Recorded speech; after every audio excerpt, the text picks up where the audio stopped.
Savita, a young girl in a drab pink dress, sits alongside an elderly woman, soldering pieces of glass. Savita नाम की एक लड़की है जो मुकेश की बहन है. वो क्या कहते हैं, ड्रैब मतलब एकदम फीका जो पिंक ड्रेस है, पिंक कलर का एक ड्रेस पहन के बैठी हुई है अपनी दादी, एल्डरली वुमन मतलब वो जो लेडी थी, जो दादी थी उसकी, ओके, उनके बाजू में बैठी हुई है. वो क्या कर रही है, ग्लासेस को जोड़ रही है, कुछ ग्लास जोड़ने का वो सोल्डरिंग कुछ काम कर रही है. As her hands move mechanically like the tongs of a machine, I wonder if she knows the sanctity, S-A-N-C-T-I-T-Y, sanctity of the bangles. Sanctity मतलब महत्वता, संस्कृति. Bangles she helps make. तो इस तरीके से वो काम कर रही है अपनी दादी के बाजू में बैठ के. तो ऐसा लगता है जैसे कोई मैकेनिक हो, जैसे मशीन फटाफट खोल देता है, फिर जैसे उसको मशीन खोल के पता चल जाता है कि इसके अंदर क्या प्रॉब्लम है, और फटाफट वो सॉल्व कर देता है. तो वो ऐसे काम कर रही है. शायद उसको पता हो कि वो जो बना रही है उसकी महत्वता क्या है ना, उसका इम्पोर्टेंस क्या है, सैंक्टिटी उसका इम्पोर्टेंस क्या है. It symbolise an Indian woman's suhag. वो जो बैंगल जो बना रही है वो क्या है, वो अपने सुहाग की निशानी, सिंबलाइज मतलब सुहाग की निशानी है एक. ऑस्पिशियसनेस इन मैरिज, जिसको मैरिज में शुभ माना जाता है. लाल बैंगल्स, फिर मांग में सिंदूर भरना, मंगलसूत्र, ये सारी चीजें जो होती है वो क्या होती है, एक शुभ माना जाता है एक संस्कृति के हिसाब से मैरिज में. It will drawn on her suddenly one day when her head is draped with red well. क्या पता कभी एक दिन भी आएगा जब उसकी मांग मतलब रेड वेल मतलब उसकी मांग भरी जाएगी, उसको सिंदूर जो बोलते हैं रेड वेल वो लगाया जाएगा एक दिन. Her hands dyed red with henna, फिर उसके हाथ में मेहंदी लगेगी. And red bangles roll on to her breast, जो उसका ब्रेस्ट है वहां पे क्या रेड कलर की बैंगल्स लगेगी, वो पहनेगी. मतलब तो उसको अगर क्या पता, उसको पता है भी या नहीं भी, इतनी छोटी है वो, तो ये चीज उसको यहाँ पे बताई है कि ये सारी सुहाग की निशानियां है. बहुत कम टाइम के बाद ये सब उसको भी पहनना है. जो बना रही है क्या पता वो सुहाग की निशानी उसको पता है भी या नहीं. वैसे तो पता ही होता है, क्योंकि जो छोटी छोटी फैमिलीज होती हैं, चौल स्लम एरिया, वहाँ पे बच्चे जो है ना एक लिमिटेड कम्युनिटी में बड़े होते हैं, तो फिर उसको पता होता है कि मेरी मम्मी ऐसे बैंगल्स पहनती है, तो just because of my father वो सुहाग की निशानी है, तो उसके लिए पहनती है. उसको ऐसा जनरली सबको पता होता है. She will then become a bride. फिर वो एक ब्राइड, दुल्हन बन जाएगी. Like the old woman beside her who became one many years ago. जैसे उसकी दादी जो बाजू में जो बूढ़ी दादी बैठी ना, उसके जैसे वो बहुत साल पहले बनी थी. She still has bangle on her wrist but no light in her eyes. दादी के हाथों में अभी भी बैंगल्स है, बट आईसाइट नहीं है, उनकी दृष्टि नहीं है. वही बस कि इंडस्ट्री में काम करते हैं वो लोग, कहते हैं ना हॉट फर्नेसिस होती है और टेम्परेचर हॉट होता है, उसके अंदर उनकी आईसाइट चली जाती है. एक वक्त शेर भर खाना भी नहीं खाया, she says in a voice drain of Joy. एक अंदर से फिर वो ऐसा बोलती है, जब वहां पे राइटर बैठी होता तो वो बोलती है कि एक वक्त से शेर भर खाना भी नहीं खाया. उनको ऑब्वियसली वहां पे ये जैसे अपना घर चलाते होते हैं, तो उनको 2 टाइम का खाना मिलना कंपलसरी बहुत मुश्किल होता है. She has not enjoyed even one full meal in her entire lifetime. That's what she has ripped. उसकी लाइफ में मतलब बहुत से कम दिन होंगे या गिने चुने दिन कि भाई जिस दिन उन्होंने पेट भर के खाना खाया हो, बाकी उसकी लाइफ में उसने कभी भी पेट भर के खाना नहीं खाया. और यही चीज उसको अंदर दिल में दुखती है, रिप मतलब उसको काटने को दौड़ती है कि यार पूरी लाइफ निकाल दी, बट लाइफ में कभी कहते हैं ना कि पेट भर के खाना खाया ही नहीं, जितना अब हम भागे दौड़े खाने के लिए सब के लिए, बट उसका तो कोई रिजल्ट मिला ही नहीं. Her husband, an old man with a flowing beard, says I know nothing except bangles. All I have done is make a house for the family to live in. जो वहाँ पे बैठे थे ओल्ड पर्सन जो, तो beard मतलब क्या, flowing beard मतलब बड़ी सी दाढ़ी थी थोड़ी ऐसी टुकड़ी थी, तो वो क्या बोलते हैं कि वो ऐसा बोलते हैं कि मैंने मेरी लाइफ में बैंगल के अलावा कुछ और ना सीखा है ना देखा है. I know nothing except bangles. All I have done is make a house for the family to live in. और वो ही बैंगल्स में मेरे दादा मैंने ये घर रहने को बनाया. इससे ज्यादा हमने और कुछ नहीं किया. जैसे वो बूढ़ी दादी बोलती है कि लाइफ में हमने कभी पेट भर के खाना नहीं खाया, तो ये जो पर्सन है ओल्ड मैन वो भी ऐड करते हैं कि भाई कैसे करते अपने, क्योंकि जो थोड़े थोड़े पैसे बचा के हमने ये घर लिया. तो बेचारा 10/10 की खोली के लिए भी उसने कितना स्ट्रगल किया, ये यहाँ पे बताया जाता है कि उनकी लाइफ कितनी क्रिटिकल होती है. Hearing him, one wonders if he has achieved what many have failed in their lifetime. He has a roof over his head. मतलब इतने सारे स्ट्रगल के बाद एक छोटा सा रूफ अब उनके सर पे है. The cry of not having money to do anything except carry on the business of making bangles. Not even enough to eat rings in every home. कभी उन्होंने एक्स्ट्रा मनी के लिए या ऐसे भागदौड़ की नहीं, बट जो भी भागदौड़ करी उन्होंने यही इसीलिए करी कि शायद मैं बैंगल मेकिंग का बिजनेस भी वो डालना अगर चाहे थोड़ा बहुत पैसे का तो भी वो नहीं कर पाते. और हर एक घर में यही रोना है, यही बात है कि मतलब मानो कि थोड़े बहुत पैसे जोड़ तोड़ के कहीं से लाके खुद का बिजनेस छोटा मोटा स्टार्ट करे, बट वो नहीं हो सकता. वो क्यों नहीं हो सकता, उसका रीजन है वो आगे आएगा.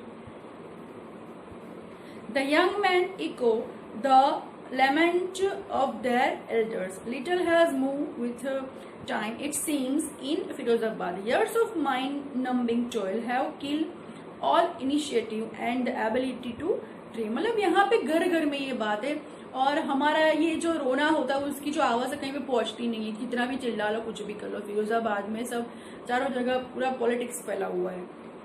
एंड लिटल हैज मूव मतलब, और हमारे पास टाइम भी बहुत कम रहता है. एक तो ये चीज कि वो छोटी सी उम्र में उनकी आई साइट खुले, तो उनको पता होता है स्टिल वो जाते हैं, तो उनके पास बहुत कम टाइम रहता है अपनी फैमिली को संभालने के लिए, थोड़ा बहुत अपने घर के लिए करने के लिए. ओके, माइंड नंबिंग टूल और सो बैड मतलब बहुत खराब परिस्थिति. अंदर से तो कुछ भी कर लो, बट अंदर से उनकी जो सिचुएशन होती है वो अच्छी नहीं होती है. ओके, क्योंकि वहां पे पूरा पॉलिटिकल व्यू बताए. ये जो नेक्स्ट पैराग्राफ में उसमें पूरा पॉलिटिकल व्यू बताएंगे कि क्या होता है actually. Why not organize yourself into a cooperative? I ask a group of young men who have fallen into the vicious circle of middlemen who trapped their fathers and forefathers. इन्होंने बताया कि कैसे हम लोग अगर कुछ नया स्टार्ट भी करना चाहे, कुछ ऐसा सोचना भी चाहे, तो हम कैसे फंस जाते हैं, है ना. मेरे फादर, मेरे फोरफादर उस सबने मेरे को बताया कि भाई हमने भी ये स्टार्ट करने की कोशिश करी थी, हमने भी थोड़ा साहस करने की कोशिश करी थी, बट हम कहाँ फंस जाते. मिडलमैन जो वचोटिया कहते हैं ना, मिडलमैन है ना, बीच वाला जो खा जाता है ना, उसके अंदर ये लोग फंस जाते हैं. और फिर उसमें इतने पीसते रहते हैं कि उसमें से बाहर ही नहीं आते. तो ये लोग फिर क्या कहते हैं, भाई ये सब मत करो, इंडस्ट्री में जाओ, नौकरी करो, काम करो, पैसे बनाओ और अपना घर चलाओ और छोटी मोटी खोली में जाके शांति से रहो. ना ही कोई एक्स्ट्रा कहते हैं ना कि हाथ पैर मारो, क्योंकि नहीं हो पाएगा. ये जो मिडिल मैन होते हैं वो कभी भी कुछ हमें नहीं करने देंगे. Even if we get organized, we are the ones who will be hauled up by the police, beaten and dragged to jail for doing something illegal. और अगर हम लोग मानो कि कुछ कर भी लेते हैं तो हमें हॉल मतलब घसीटा जाता है. पुलिस मतलब हमें क्या कहते हैं, कोर्ट में डाल देती है कुछ इलीगल करने के कारण, या फिर क्योंकि हमारे पास उनको खिलाने के लिए पैसे नहीं होते ना. अगर हमारे पास एक्स्ट्रा इनकम हो, अगर वो आते हैं तो हम उनको पैसे खिलाते तो हमें हमारा धंधा चलता रहेगा. बट हमारे पास तो बिजनेस जैसे मतलब स्टार्ट किया हो तो उनको खिलाने के लिए कहाँ पैसे रहेंगे, है ना. तो क्या करते हैं कि वो हमें इलीगल केस करके हमारे ऊपर कोर्ट में डाल देते हैं, hold up by the police, beaten and drag, और फिर वो जेल में डाल देते हैं हमें. कोर्ट में केस चलता है और फिर हमारी लाइफ तो वहीं पे पूरी खत्म हो जाती है. हमारे बीवी बच्चों का क्या होगा. इसलिए हम लोग कोई कहते हैं ना कि कोई साहस नहीं करते, कुछ करने के लिए हिम्मत नहीं होती हमें. जैसे there is no leader among them, और इसके लिए क्या है, कोई आगे भी नहीं आता कि चलो कोई यूनिटी करते, कोई कम्युनिटी बनाते हैं, हम इसके अगेंस्ट फाइट करेंगे, बट नहीं होता, क्योंकि कोई एक बंदे से ये हो नहीं सकता और लीडर भी बनेगा नहीं. No one who could help them see things differently. Their father are as tired as they are. They talk endlessly in a spiral that moves from poverty to apathy to greed and to injustice. apathy मतलब depression, और फिर वो बात करते हैं और फिर कहते हैं कि मेरे फादर भी ऐसे ही मतलब बेचारे फाइट करते करते चले गए, और मुझे देयर फादर आर एज, मतलब हम थक चुके हैं अभी ये सब के लिए, तो हम लोग अब इसके लिए अगेंस्ट फाइट नहीं करना चाहते, क्योंकि हमें पता है कि इसका रिजल्ट आगे क्या आने वाला है, तो हम क्यों जानबूझ के अपने पैर पे कुल्हाड़ी मारे. Listening to them I see two distinct worlds. One of the family caught in a web of poverty. अब यहाँ पे राइटर बोल रही है कि ये सब सुनने के बाद मैंने जस्ट यहाँ पे दो वर्ल्ड की सिर्फ दुनिया, डिस्टिंक्ट मतलब किस तरह का, कि एक तो ये जो पॉवर्टी, गरीबी के जाल में ये लोग जो फंस चुके हैं, ये उसमें से कभी बाहर नहीं निकल पाएंगे. Burden by the stigma of caste in which they are born, मतलब जिस कास्ट में, स्टिग्मा मतलब कलंक, धब्बा, जिस कास्ट में उन्होंने जन्म लिया है, वो कहते हैं ना, आगे मैंने बोला करम, कि जो बैंगल मेकिंग वाले के घर में जन्म लेगा उसका यही करम है, उसका यही नसीब है कि उसको इंडस्ट्री में जाके बैंगल मेकिंग ही करना है, वही काम करना है. तो एक कास्ट में जो जन्म लेने का जो कलंक है, जो धब्बा है, एक वो है. ये लोग जो पॉवर्टी के, गरीबी के जाल में जो फंस चुके, एक वो चीज, और एक दूसरी चीज द अदर विशियस सर्कल, एक कहते हैं ना कि दूसरी एक खराब चीज ऑफ द शाहूकार. मैंने बोला मिडल मैन, मैंने बोला था पहले कि आगे आएगा कि क्या प्रॉब्लम होती है इनको, ये problem vicious circle of the शाहूकार. शाहूकार मतलब मिडल मैन, जो कहते हैं ना बच्चों को, जैसे कहीं मतलब कहीं पे भी इनको पैसे की जरूरत पड़ी, वो जाएगा शाहूकार के पास, उसको बोलेगा कि भैया मेरे को पैसे की जरूरत है, वो क्या बोलेगा, ठीक है 1 टका 2 टका, कभी कोई चीज भी गिरवे रखने को बोलता है. तो ऐसे शाहूकार जो होते हैं वो गरीबों को लूटते हैं. The middle man, the police man, the keepers of law, the bureaucrats. Bureaucrats मतलब नौकरशाही, मतलब हम पे सत्ता करने वाले, एंड द पॉलिटिशियन, ये सब लोग इसके अंदर मिले हुए. अब ये जो उसके फादर, जो फॉर फादर है, वो क्या बोल रहे हैं कि मेरे फादर, फॉर फादर ये सब करते करते मर गए, कि कुछ बिजनेस करने को सोचा, बट ये सब देखो मिडल मैन, पुलिस, सबको हफ्ता देना पड़ता है. अगर आप कहीं पे भी छोटा सा बिजनेस कर रहे हो या छोटा सा वो कहते हैं ना हैंड कार्ट लेके खड़े हुए हो, तो ये आ जाते तुरंत अपना हफ्ता मांगने के लिए. बोल हफ्ता है, नहीं है तो चल यहाँ से निकल, या फिर कुछ इलीगल केस वेस लगा के इनको कोर्ट में या जेल में डाल देते हैं. तो ये बेचारे तो घूमते रहेंगे, पीसते रहेंगे, इनको कुछ पता होगा नहीं कोई लॉ के बारे में. ठीक है, ये यहाँ पे इनकी जो बेचारों की बताई हुई है कि गरीबी के कारण इनको कितना सहन करना पड़ता है ना.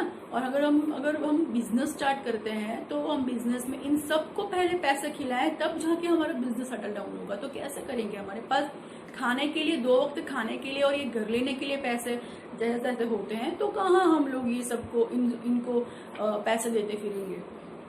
Together they have imposed the baggage on the child that he can not put down. और फिर क्या होता है कि छोटी सी उम्र में उनकी आई साइड चली जाती है, तो फिर वो पूरा बैगेज, पूरा जो लोड है किसके ऊपर, उनके बच्चों के ऊपर, जो हार्डली 10-12 साल के होते हैं, और छोटी सी उम्र में उनको इंडस्ट्री में जाके काम करना पड़ता है.